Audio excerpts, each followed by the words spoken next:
ഇതിൽ ഇത്ര ആലോചിക്കാൻ എന്തിരിക്കുന്ന ജീവൻ? എന്താ ഡാഡിയുടെ കേബിളിലുള്ളത്? ഇമ്മീഡിയറ്റ് ആയിട്ട് ചെല്ലണമെന്ന്. ഇനി സുഖമില്ലാതെ ആണോന്ന്? ഏയ്, അതൊന്നും ആവാൻ വഴിയില്ല. നിങ്ങൾ ഏതായാലും പോയിട്ട് വാ. അവള് വരുന്നില്ലെന്ന്. അതെന്താ? ഞാനൊന്ന് പറഞ്ഞില്ലേ ഡാഡിയോടുള്ള അവളുടെ ആറ്റിറ്റ്യൂഡ്. പിന്നെ എന്ത് ചെയ്യാൻ പോകുന്നു? ഒരാഴ്ച കഴിഞ്ഞാൽ അവധിയല്ലേ? അവള് ശാരദാമ്മ ടീച്ചറുടെ വീട്ടിൽ നിന്നോളാന്നാ പറയുന്നത്. എന്നാ പിന്നെ അവിടെ നിൽക്കട്ടെ. എനിക്ക് തോന്നുന്നത് നീ ഡാഡിയോട് പറ, ഇവിടെ ഒന്ന് സെറ്റിൽ ചെയ്യാൻ. ഇഷ്ടം പോലെ സമ്പാദിച്ചിട്ടില്ലേ? ഇവിടെ വന്ന് ഒരു വീടൊക്കെ വെച്ച് നിങ്ങൾ ഒരുമിച്ച് കഴിയണം. 2-3 കൊല്ലം കഴിയുമ്പം മോളുവിനെ കല്യാണം കഴിപ്പിച്ച് അയക്കണ്ടേ?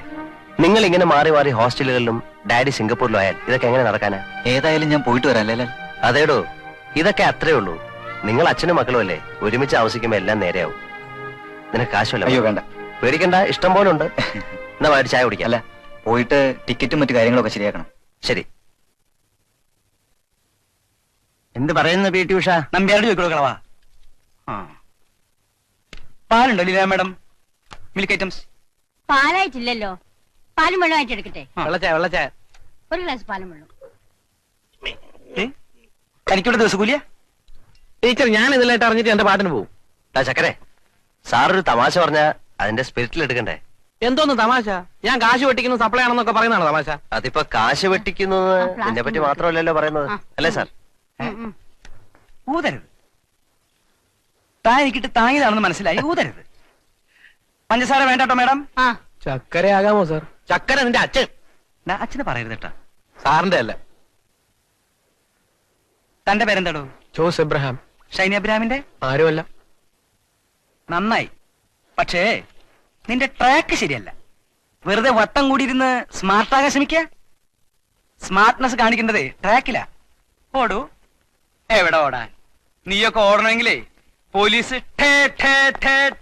വെടിവെക്കണം. തെണ്ടി. ലാലേട്ടാ, മിൽക്കല്ലേ? ഓക്കെ. ലാലേട്ട് അറിഞ്ഞോ, നമ്മുടെ കോളേജ് ഫാഷൻ പരേഡ് നടത്താൻ പോകുന്നു സായിപ്പന്മാര്. എന്ത് ഫാഷൻ പരേഡ്? ഒരു പോസ്റ്റർ ഒട്ടിച്ചോണ്ട് വരിക ഇങ്ങോട്ട്. നമ്മളറിയാതെ ഒരു ഫാഷൻ പരേഡോ? സായിപ്പന്മാരങ്ങോട്ടാ? കുറച്ച് പോസ്റ്റേഴ്സ് ഡിസ്പ്ലേ ചെയ്യാൻ. അവനെ നെഞ്ചത്ത് ഒട്ടിച്ചോണ്ട് നടന്നേച്ചാ മതി. ഞങ്ങൾക്ക് ഇഷ്ടമുള്ളത് തൊട്ടിക്കും. അടിയും വാങ്ങിക്കും. വരട്ടരുത്. വരട്ടിയാ നീ പിടിച്ചങ്ങ് മൂക്കി കയറ്റിക്കളയോ? അടിച്ച് നിന്റെ പോടാ. എന്താ ഇത്? എന്തിനാ വേളമൊക്കെ? എന്താ ഇവിടെ പ്രശ്നം? പ്രശ്നമൊന്നുമില്ല മാഡം. ഈ പോസ്റ്റർ ഇതിനകത്ത് ഒട്ടിക്കാൻ പറ്റില്ല. ഒട്ടിച്ചാൽ ഞാൻ വലിച്ച് കീറും. വലിച്ചേരിയ വിവരം അറിയും. എന്തോന്ന് ആദ്യം നിങ്ങൾക്ക് അങ്ങോട്ട് ഇറങ്ങണം. എല്ലാരും വെള്ളോട്ട് ഇറങ്ങിയേ. മാഡം പറഞ്ഞിട്ടില്ലേ, ഇറങ്ങിയേ.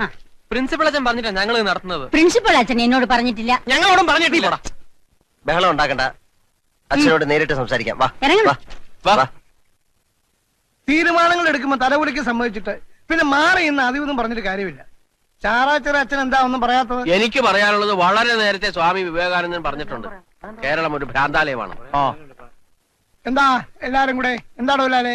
അച്ഛോ, കോളേജ് വെച്ച് ഫാഷൻ പരേഡ് നടത്താൻ അച്ഛൻ അനുവാദം കൊടുത്തിരുന്നോ? കൊടുത്തിരുന്നു. അല്ല, ഇവരാരും അറിഞ്ഞില്ലെന്ന് പറഞ്ഞേ. നമ്മുടെ കോളേജ് ഫാഷൻ പരേഡ് നടത്താൻ പറ്റില്ല അച്ഛോ. എന്നൊക്കെ പറഞ്ഞാൽ എങ്ങനെയാ? അവർ 10,000 രൂപ കോളേജ് യൂണിയൻ ഫണ്ട് തരാമെന്ന് പറഞ്ഞിരിക്കുക. നമ്മുടെ യൂണിയന് ഫണ്ട് കുറവാണെന്നുള്ള വിവരം അറിയാമല്ലോ. യൂണിയന് 10,000 രൂപ ഉണ്ടാക്കാനാണോ ഫാഷൻ പരേഡ്? പണം ഉണ്ടാക്കാൻ വേറെ എന്തൊക്കെ മാർഗങ്ങളുണ്ട്? അതെ, എന്തോന്നേ നമുക്ക് ഓടിക്കാം. എന്തോന്ന് ഓടിക്കാം? ധനശേഖരത്ത് PT ഉഷ ഓടിക്കാം. ഗതികേടായാലും കർത്താവേ, ഇന്നത്തെ പോകുന്നുണ്ടോ? ഫാദർ, ഞാൻ അങ്കിളിനോട് പറഞ്ഞ എല്ലാം അറേഞ്ച് ചെയ്തു. പ്രിന്റിംഗ് കഴിഞ്ഞു, ഓർക്കസ്ട്ര അറേഞ്ച് ചെയ്തു, ടിക്കറ്റുകളും കൊടുത്തു തുടങ്ങി. ഈ കോളേജിൽ എന്തെങ്കിലും ഒന്ന് നടക്കുമ്പോ അത് ഞങ്ങളോട് അറിയണ്ടേ അച്ഛോ? നിങ്ങളെ അറിയിക്കാമെന്ന് വെച്ചാൽ ഇത് നമ്മുടെ കോളേജ് നടത്തുന്നൊന്നും അല്ല. എന്താ മനസ്സിലാവാത്തത്? കോളേജ് അടയ്ക്കുന്നതിന്റെ തലേ ദിവസം നമ്മുടെ സ്റ്റേജ് അവര് യൂസ് ചെയ്യും. പക്ഷെ ഇങ്ങനെയുള്ള കാര്യങ്ങളിൽ തീരുമാനം എടുക്കുന്നതിന് മുമ്പ് ഞങ്ങളെ കൂടെ അറിയിക്കുന്നതാ അതിന്റെ ഒരു ശരിയച്ചോ. ആരും എന്നെ മര്യാദ പഠിപ്പിക്കണ്ട. ഫാഷൻ പരേഡ് നടത്താൻ ഞാൻ അനുവാദം കൊടുത്തു, നടത്തുകയും ചെയ്യും. ആർക്ക് വേണേ എന്ത് വേണേലും ചെയ്യാം. വാ വാ വാ, പോവാം. വന്നേ.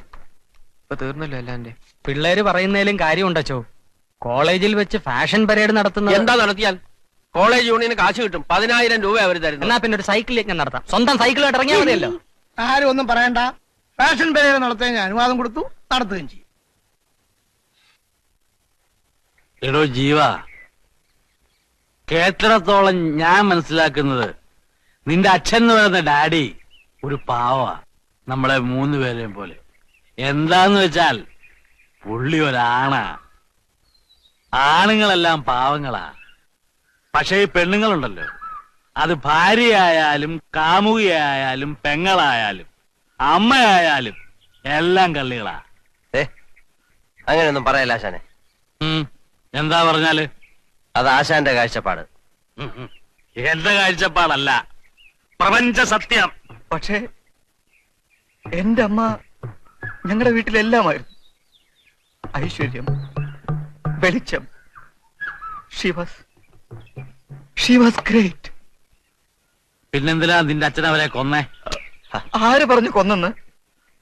നീ തന്നെയല്ലോ ഇത്തിരി മുമ്പേ പറഞ്ഞ കൊന്നെന്ന്. എന്നല്ല, എന്റെ അനിയത്തി അങ്ങനെ വിശ്വസിക്കുന്നു. അതവളുടെ തോന്നലാ. അല്ല, അത് തോന്നലല്ല, അതാണ് സത്യം. തന്റെ അച്ഛൻ തന്റെ അമ്മയെ കൊന്നതാ. ആശാനെ ചുമ്മാ പിച്ചും പേയും പറയാതെ. പിച്ചിമ്പേ അല്ലടോ.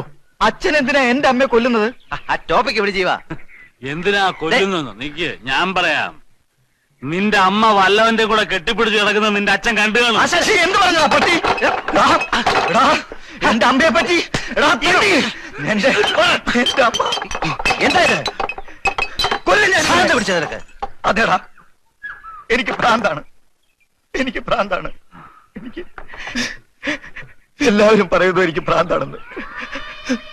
മോളും പറയുന്നു എനിക്ക് ഭ്രാന്താണെന്ന്.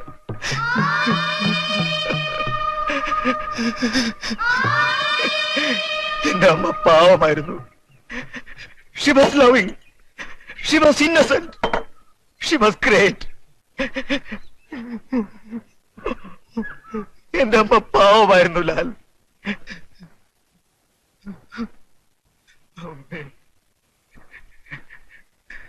ജീവ, എന്തിനാ മോനെ നീ എന്നെ തല്ലിയത്? ഞാൻ ഒരു പാവല്ലടാ. നിന്റെ മനസ്സ് വിഷമിപ്പിച്ചിട്ടുണ്ടെങ്കിൽ നീ എന്നോട് ക്ഷമിക്ക.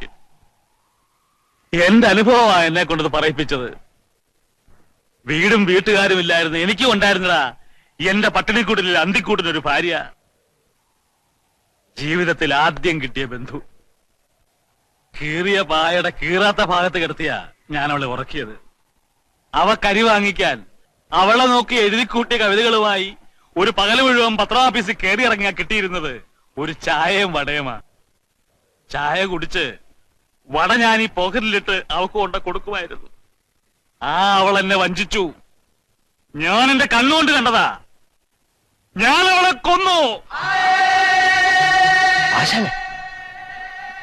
രാത്രിയിലെ യാത്രക്കാരായി ഒരു ചെറിയ റെയിൽവേ സ്റ്റേഷനിലെ ചുവന്ന റാന്തൽ വെളിച്ചത്തിൽ അവസാനമായി പ്രാപിച്ച് വിഷം കൊടുത്ത് ഞാൻ അവളെ അനാഥപ്രേതമാക്കി.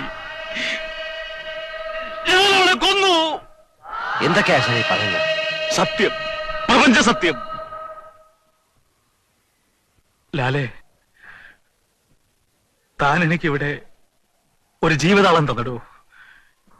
എന്റെ മരണം വരെ ഞാനിവിടെ കണ്ടതാ. ഇനി എനിക്കിവിടെ നിൽക്കാൻ പറ്റില്ല. എന്റെ മനസാക്ഷിയോട് പോലും പറയാത്ത സത്യം ഞാൻ പുറത്തുവിട്ടു. ഇനി എനിക്കിവിടെ ഉറച്ച് ശബ്ദിക്കാനാവില്ല. ശവതാളത്തിലെത്തുന്നതിന് മുമ്പ് ജീവതാളത്തിൽ എനിക്ക് കുറെ കൂടെ സഞ്ചരിക്കണം. ഞാൻ പോവാ. ആശാൻ പോകരുത്. ആശാനെ ഞാൻ വിടില്ല.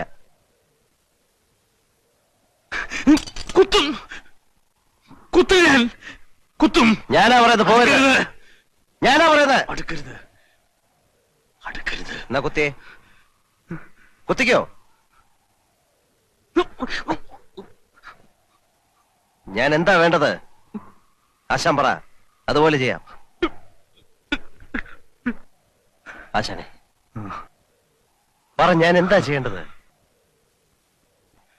ലാലേ, നീ എനിക്ക് ഒരുപാട് ദൂരെ എവിടേക്കെങ്കിലും ഉള്ള ഒരു ട്രെയിൻ ടിക്കറ്റ് എടുത്തതാ.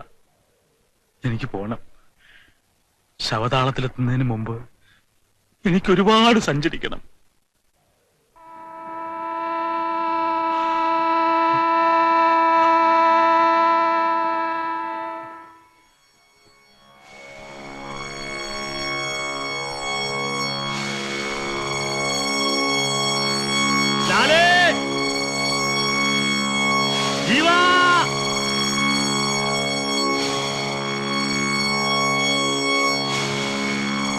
അതിരികാക്കും മലയൊന്നു തൊടുത്തേ തൊടുത്തേ ദഗദഗദ അങ്ങോ കിഴക്കത്തെ ചെന്താമര കുളിരിന്റെ ഈറ്റില്ല തറയില് പേറ്റുനോവിൽ പേരാറ്റുറവ ഉരുകിയൊലിച്ചേ ദഗദഗദ അതിര് കാക്കും മലയൊന്നു തൊടുത്തേ തൊടുത്തേ ദഗദഗദ അങ്ങോ കിഴക്കത്തെ ചെന്താമര കുളിരിന്റെ ഈറ്റില്ല തറയില് പേറ്റുനോവിൽ പേരാറ്റുറവ ഉരുകിയൊലിച്ചേ ദഗദഗദ മാനത്തുയർന്ന മനക്കോട്ടയല്ലേ ലാലേ പോട്ടെടോ ജീവ പോട്ടെ മതി പിടിച്ചേ ദഗദഗദ അരണി കടഞ്ഞ് ഉരുവച്ച തരിയിൽ യാഗശാലയ്ക്കു തീ പിടിച്ചേ പിടിച്ചേ ദഗദഗദ പിടിച്ചൊരു തീയിന്റെ പുകവള്ളി പറന്ന് ആറ്റുവക്കത്തൊരാകാശക്കോട്ട ഉയർന്നേ ദഗദഗദ